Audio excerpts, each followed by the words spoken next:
চলতি বছরে মাধ্যমিক পরীক্ষার ফলাফল প্রকাশ এখনও সময়ের অপেক্ষা। তবে সূত্রের খবরে যা জানা যাচ্ছে তাতে আর বেশি দিন অপেক্ষা করতে হবে না। খুব শীঘ্রই প্রকাশিত হতে চলেছে জীবনের প্রথম পরীক্ষা মাধ্যমিক পরীক্ষার ফলাফল। মাধ্যমিক পরীক্ষার ফলাফল বেরোনোর পরই শুরু হয়ে যায় উচ্চ মাধ্যমিক স্তরের পড়াশোনার প্রস্তুতি, আর যা বেশ খরচ সাপেক্ষ। তবে পড়ুয়াদের কথা মাথায় রেখে সরকার একটা অভিনব পদক্ষেপ নিয়েছে। পড়ুয়াদের উদ্দেশ্যে সাহায্যের হাত বাড়িয়ে দিয়েছে। মাধ্যমিক পাস পড়ুয়ারা পাবে 18,000 টাকা। এমনই ঘোষণা করা হয়েছে রাজ্য সরকারের তরফে।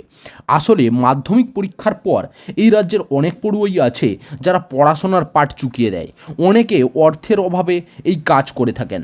যাতে সেই সমস্যার সম্মুখীন হতে না হয়, অর্থাৎ টাকা পয়সার অভাবে পড়াশোনা স্থগিত না হয়ে যায়, তার জন্যই মাধ্যমিক পাস পড়ুয়াদের জন্য এই বিশেষ উদ্যোগ নিয়েছে সরকার। সরকারের তরফ থেকে এই প্রকল্পের নাম দেওয়া হয়েছে স্বামী বিবেকানন্দ স্কলারশিপ। মাধ্যমিক পাসের পর পড়ুয়াদের যোগ্যতা অনুযায়ী এই স্কলারশিপের আওতায় আনা হয়। এই সুযোগ পেতে গেলে যে যোগ্যতা থাকা প্রয়োজন, চলুন তা জেনে নিই। প্রথমে মাধ্যমিক পাস হওয়া পড়ুয়াদের অবশ্যই এই রাজ্যের বাসিন্দা হতে হবে। পাশাপাশি 60% নাম্বার থাকতে হবে।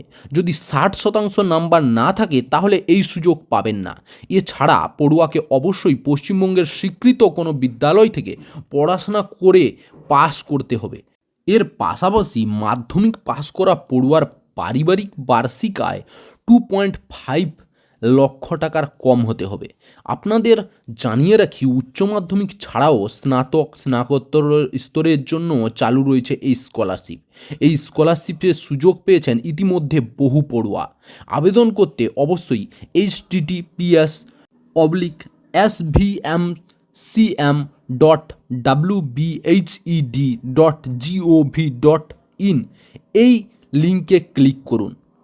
চাকরির খবর থেকে শুরু করে নিয়োগের খবর থেকে শুরু করে ঝড়ঝঞ্ঝা, দেশ বিদেশ, রাজ্য, জেলা এবং আপনার শহরের খবর একটা চ্যানেল আমাদের newsbangla.com সবার আগে আপনারা পেয়ে যাবেন। তাই চ্যানেলটাকে অতি অবশ্যই সাবস্ক্রাইব করে পাশ থেকে বেল আইকনটা ক্লিক করে অল নোটিফিকেশন অন করে রাখুন।